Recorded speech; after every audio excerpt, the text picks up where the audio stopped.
Hey guys, welcome back to some more calculus. Today we're going to be looking at the first few questions of the Chapter 5 chapter test. And this is going to be mostly about applications of derivatives, so why don't we get started right away. So we have a question here that is find all the relative extrema on an interval, and we get a function. So the first thing that is a little bit unusual about this is that we are looking on an interval and not globally. So there are some special things here, namely the endpoints themselves can be relative extrema. So we're going to have to test a relative extrema, and this is going to look a lot like a candidate test, really. So as with the candidate test, our first step is to look for any of the critical values that occur in our intervals. So let's start by looking at the derivative of our function y equals x plus cosine x. Okay, with the y prime being 1 minus sine x, that's clearly going to be continuous everywhere, so we don't have to worry about places of non-differentiability.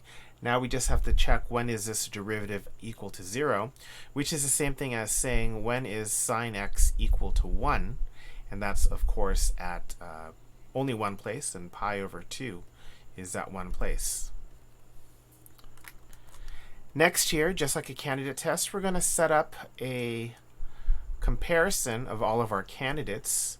Now our candidates are going to include our endpoint values, which are 0 and 2 pi, and any of those critical values that we found, and we only found pi over 2.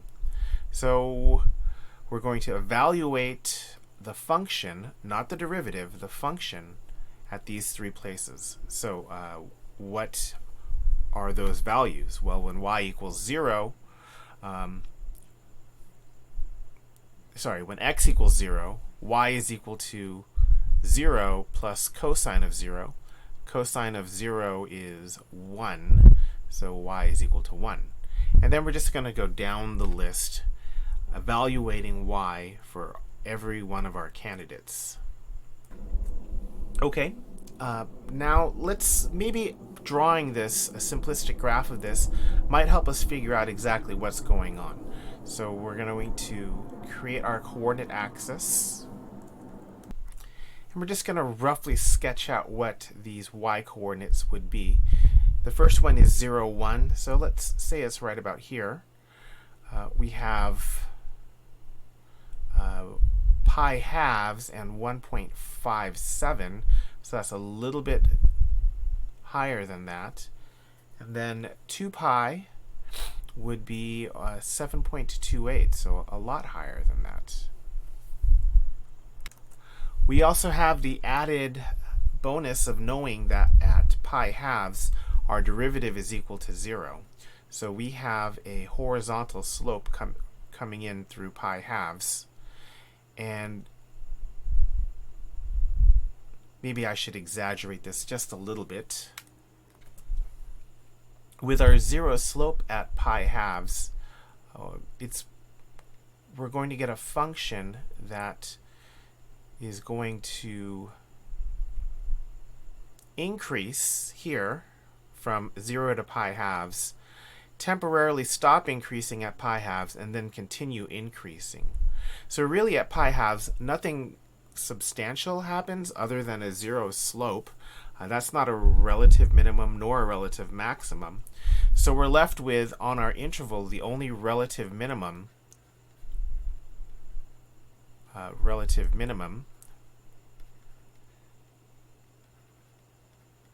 that would be when x equals 0. The relative minimum is y equals 1. Relative maximum is 7.2832 when x equals 2 pi. Let's reorder that first statement, and there you have it. Question 1, all the relative extrema. This is a weird case where the extrema doesn't occur at the critical value. And if you're given a closed interval, then yes, the relative extrema could occur at the endpoints, and frequently will be one of the endpoints. Reading through question 2, we have a spherical snowball that's made so the volume is increasing at a rate of 8 cubic feet per minute. Find the rate at which the radius is increasing when the snowball is 4 feet in diameter. We're going to tease out some of the numbers from this. We see the volume is increasing at a rate of 8 cubic feet per minute, and that should be a signal to you that dV dt equals positive 8. The next number that we see here is the snowball is 4 feet in diameter, so that is indicative of a radius of 2 feet. Remember, the diameter is really, I wouldn't say useless, but it's just a way for us to get to the radius most of the time. And finally, the question is find the rate at which the radius is increasing. So that says that we need to find dr dt, and that's unknown. So we can go through that checklist of items for these kinds of questions, related rate questions. But we're going to actually, since this is a test, we're going to try to get through it as quickly as we can. So first of all, hopefully we understand that we're looking at the volume of a sphere. So the volume of a sphere is, well, here's spherical. It's 4/3 pi r cubed. Now, there's no need for us to play around with this equation anymore because we already are down to 2 variables, pretty much the minimum of what we need here. And so all we need to do is take the derivative of this equation. So we'll take the derivative of both sides.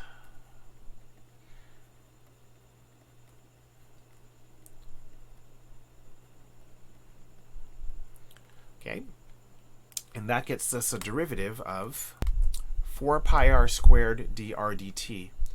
Now remember that if this variable does not match the variable in the equation, you need to have this chain rule derivative multiplied into the derivative, really. The derivative of r cubed is 3r squared. Multiply that with 4/3, and that's why we have a 4 pi r squared. Really, the same thing happens over here on the left side, although sometimes we don't talk about that. The derivative of v is 1, and since v doesn't match t, it's 1 times dv dt. So it's really a consistent way of looking at this. Now at this point, we're going to substitute in any of the values that we know. So we've already identified that dv dt is 8. We've identified that r is 2. And we don't know dr dt. This is a pretty simple solve. When you solve for dr dt, you get 1/2 pi. And I think we should write a nice summary statement here, so let's type that out. When the diameter of the snowball is 4 feet, the radius is increasing at a rate of 1/2 pi feet per minute. Feel pretty strongly here that you should be writing those units here, feet per minute. Notice that all of those clues are given to us. Rate is what we call a linear dimension. So feet, not feet squared or feet cubed. Per minute, notice that the volume is increasing per minute, so everything should be internally consistent, and that takes care of question 2. Finally, we get to one of the classics of calculus, the 2-number problem. So if we have the product of 2 positive numbers is 800, we're supposed to find the two numbers if the sum of 2 times the first and 3 times the second is the minimum. So, firstly, let's write down the equation that we're trying to minimize in this case. So the sum of 2 times the first and 3 times the second. So we're trying to minimize, this is a function of both x and y, 2 times the first number, so 2 times x, and 3 times the second number. Okay. This is not equal to anything. This is what we're trying to minimize. Now the secondary equation that we get out of this is the product of two numbers is 800. And we're going to use that to reduce our function down to one variable. So the product of two numbers, that would be x times y equals 800. This time our equation is equal to a constant, or it's equal to something and not just an f. So we can use this to eliminate one of the values that we see here in f. I think it's pretty customary. We're going to solve for y here. So we get y is x on, 800 on x. And then we're going to substitute that back into our equation. So we're going to take this y, we're going to substitute it. So that gives us now an f of x. No longer are we a function of x and y. F of x equals 2x plus, what is that, 2,400 on x. Next step here, after we have taken our equation that we're supposed to minimize, and we've reduced it down to one variable only, the next step here is to take a derivative. Actually, no. I think our next step here is to do some domain analysis. We get that the two numbers are positive, so x should be strictly greater than 0. And when you think about it, x can actually go to infinity because, let's just say x is a million. Well, then y is just going to be 800 divided by a million. There is no limit to how big x can get because there's no real limit to how small y can be. So for this one, we're not going to be able to use a candidate test. We're going to have to rely on the shape of the function to help us out here. So let's see what that means. This is going to be our domain. Of course, if you'd rather write that in set notation, I would totally encourage that. Okay, the derivative f prime of x, that's going to be equal to 2 minus 2,400 on x squared. And we want to set that equal to 0. Okay. In order to solve this one, I'm going to assume we're going to do this without a calculator. We're going to have to get everything onto a common denominator. So 2x squared minus 2,400 over x squared, well, that's going to be equal to 0. So we have the opportunity to look at the numerator and denominator separately. The numerator will give us zeros, and the denominator will get us undefined. So this is clearly the denominator. That would be x equals 0, but 0 is not in our domain.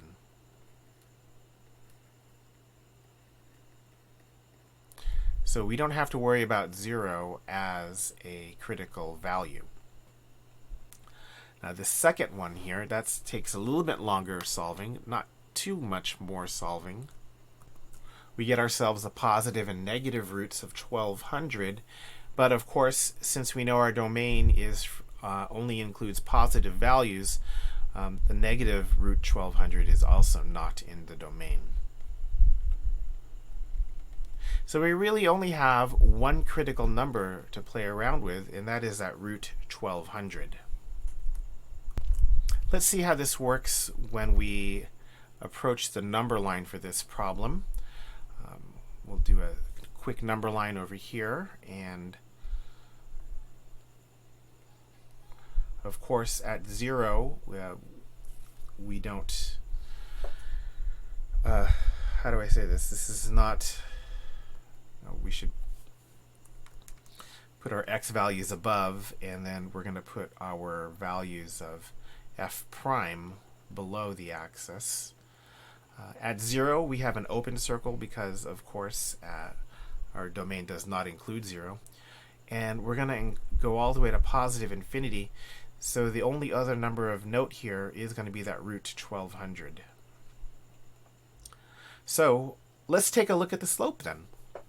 Let's substitute some number between 0 and 1200, root 1200, and 1 works pretty well. So let's test f prime of 1. That's going to be equal to, what is that? Negative, well, it really doesn't matter. It's going to be negative, what is that? 2,398 over 1. Clearly that's negative. That gives us a decreasing function. And then something bigger than root 1200, I don't know, I always like to say something outlandish like a million. Well, 2 times a million squared is, you think I'd have that number off the top of my head, but it's really big, bigger than 2400. Subtract 2400 and you'll get something positive. So that's 2 times, or f of a million.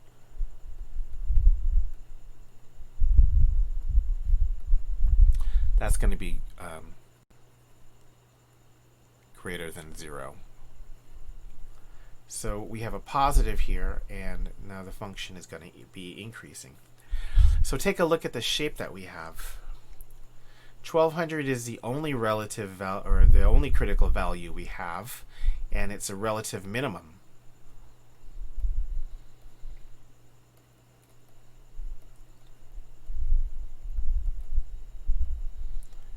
So as a relative minimum, it's also going to be the absolute minimum here, because we know that it is smaller than every other value between 0 and root 1200.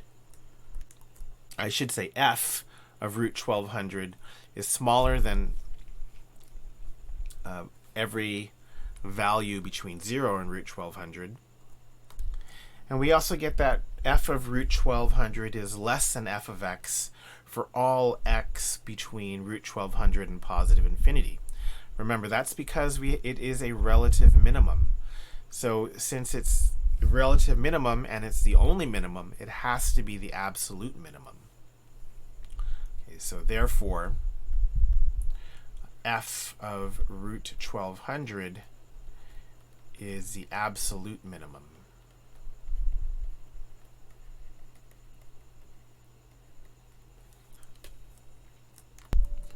So we've done it, we've solved, and we know we have an absolute minimum when x equals root 1200. Now the question is, what is the y value? So to find the y value, we're going to sneakily come back up here and look at and see that y is equal to 800 over x. So absolute minimum when x equals root 1200, that means y equals 800 on top of root 1200. Naturally, you're going to want to simplify these numbers a little bit more. I kept them as square root of 1200 just because it's a little bit easier to work with when you write things down. But you're going to want to simplify those a little bit for yourself. So that's it. That's our questions 1, 2, and 3.